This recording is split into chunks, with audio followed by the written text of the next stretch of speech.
Doctor Sreevarma ஆயுள் தரும் ஆயுர்வேதா அறுவை சிகிச்சையில்லா குணம் ஆயுள் கால நிவாரணம். Yesterday courier private limited. Domestic international cargo உங்கள் இல்லம் தேடி வந்து கொரியர் புக்கிங் டெலிவரி செய்து தரப்படும். தலைப்புச் செய்திகள். பிரதமர் நரேந்திர மோடிக்கு டிரினிடாட் மற்றும் டொபாகோ நாட்டின் உயரிய விருது வழங்கி கௌரவிப்பு. 11 ஆண்டு காலத்தில் உலகின் 42 நாடுகளுக்கு சென்ற பிரதமர் இன்னும் ஏன் மணிப்பூர் செல்லவில்லை? காங்கிரஸ் சாடல். மத மோதலை ஏற்படுத்தும் வகையில் பேசிய புகாரில் காணொளியில் ஆஜராக கோரிக்கை வைத்த மதுரை ஆதீனம். காவல்துறை மறுப்பு. கச்சத்தீவை எக்காலத்திலும் விட்டுத்தர மாட்டோம், தொடர்ந்து அடம் பிடிக்கும் இலங்கை. தமிழ் திரையுலகின் டாப் ஸ்டாராக வளர்ந்து வரும் சிவகார்த்திகேயன் 5 படங்களை கையில் வைத்துள்ளதால் படு பிஸி. இனி விரிவான செய்திகள். டிரினிடாட் அண்ட் டொபாகோ நாட்டின் உயரிய விருது பிரதமர் நரேந்திர மோடிக்கு வழங்கி கௌரவிக்கப்பட்டுள்ளது. 5 நாடுகளுக்கு சுற்றுப்பயணம் கொண்டுள்ள பிரதமருக்கு டிரினிடாட் அண்ட் டொபாகோ நாட்டில் உற்சாக வரவேற்பு அளிக்கப்பட்டுள்ளது. அந்நாட்டு அதிபர் மற்றும் பிரதமரை இந்திய பிரதமர் சந்தித்து பேசினார். இந்த நிலையில் டிரினிடாட் அண்ட் டொபாகோ நாட்டின் உயரிய விருது பிரதமருக்கு வழங்கி கௌரவிக்கப்பட்டுள்ளது. இதுவரை 25 நாடுகளில் உயரிய விருதுகளை பெற்றுள்ள பிரதமர் நரேந்திர மோடி சர்வதேச நாடுகளின் உயரிய விருதுகளை அதிகம் பெற்ற தலைவர் என்ற பெருமையை பெற்றுள்ளார். மேலும் பிரதமருக்கு கும்பநீர் பரிசாக வழங்கி வாழை இலை விருது அளிக்கப்பட்டது. தாவேகா தனித்து போட்டியிடுவதால் திமுகவிற்கு எந்த பாதிப்பும் இருக்காது என அக்கட்சியின் எம்பி கனிமொழி தெரிவித்துள்ளார். பனையூரில் நேற்று நடைபெற்ற தாவேகா செயற்குழு கூட்டத்தில் தாவேகா தனித்து போட்டியிடும் என தீர்மானம் நிறைவேற்றப்பட்டது. அதிமுகவுடன் தாவேகா கூட்டணி வைக்கும் என கூறப்பட்ட நிலையில் இந்த அறிவிப்பு பேசு பொருளானது. இந்த நிலையில் செய்தியாளர்களிடம் பேசிய கனிமொழி தாவேகா அறிவிப்பால் திமுகவிற்கு எந்த சவாலும் இல்லை என கூறினார்.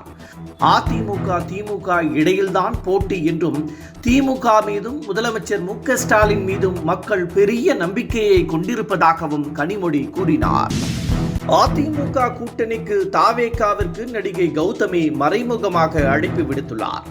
நாட்டு மக்களின் பாதுகாப்பிற்காக நம் அனைவரும் ஒன்றிணைந்து திமுக ஆட்சியை அகற்ற வேண்டும் என தெரிவித்துள்ள கௌதமி சரியான திட்டமிடலுடன் இபிஎஸ் சுற்றுப்பயணம் இருக்கும் என்றும் குறிப்பிட்டுள்ளார்.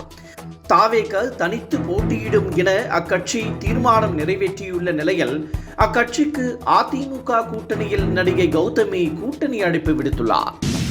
மொகரம் பண்டிகையை முன்னிட்டு வரும் 7ஆம் தேதி பொது விடுமுறை என சோசியல் மீடியாக்களில் தகவல் பரவியது. இது குறித்து விளக்கம் அளித்துள்ள தமிழக அரசு மொகரம் பண்டிகை நாளை கொண்டாடப்படுவதாகவும் வரும் 7ஆம் தேதி பள்ளி கல்லூரிகள் மற்றும் அரசு அலுவலகங்களுக்கு விடுமுறை என்ற தகவல் பரவியுள்ளதாகவும் இதில் உண்மையில்லை என்றும் தெரிவிக்கப்பட்டுள்ளது. திருச்செந்தூர் முருகன் ஆலய குடமுழுக்கு விழாவையொட்டி அன்றைய தினம் தூத்துக்குடி மாவட்டத்திற்கு மட்டுமே விடுமுறை அளிக்கப்பட்டிருப்பது குறிப்பிடத்தக்கது.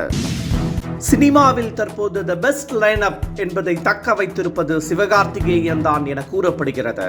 அவர் கடைசியாக நடித்த அமரன் மிகப்பெரிய அளவில் வெற்றி பெற்ற நிலையில் தற்போது சிவகார்த்திகேயன் ஒரே நேரத்தில் கமிட் ஆகியுள்ளார். A R Murugadoss, good night Vinayak Chandrasekhar, Sudha Kongara, Venkat Prabhu, Pushkar Gayathri என 5 இயக்குநர்களுடன் சிவகார்த்திகேயன் கமிட்மெண்ட் ஆகியிருக்கிறார்.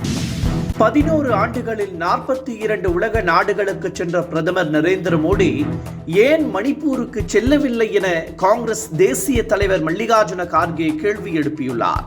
ஹைதராபாத்தில் நடைபெற்ற காங்கிரஸ் பொதுக்கூட்டத்தில் பேசிய அவர் பல்வேறு நாடுகளில் பிரதமர் சென்று விருது பெற்று வருவதை கடுமையாக சாடினார்.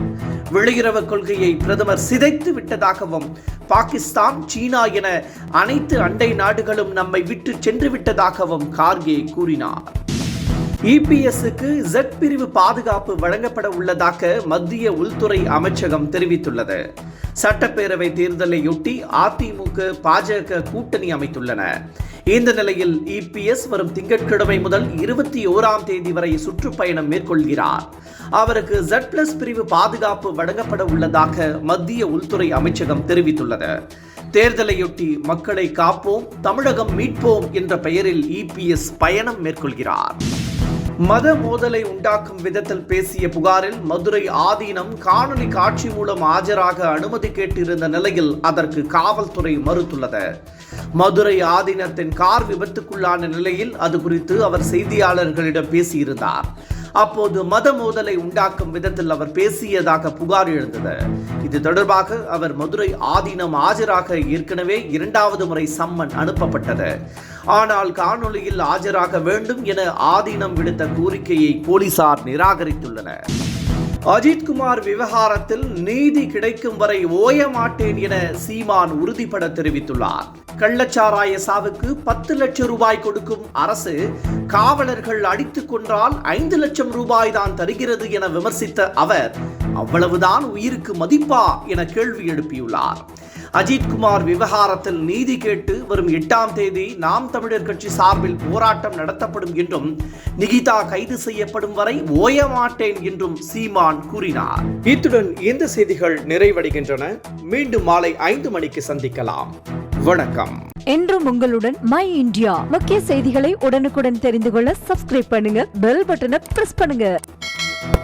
என்றும் உங்களுடன் மை இந்தியா. டாக்டர் ஸ்ரீவர்மா ஆயுள் தரும் ஆயுர்வேதா அறுவை சிகிச்சை இல்லா குணம் ஆயுள் கால நிவாரணம். Yesterday courier private limited domestic international cargo உங்கள் இல்லம் தேடி வந்து கொரியர் புக்கிங் டெலிவரி செய்து தரப்படும்.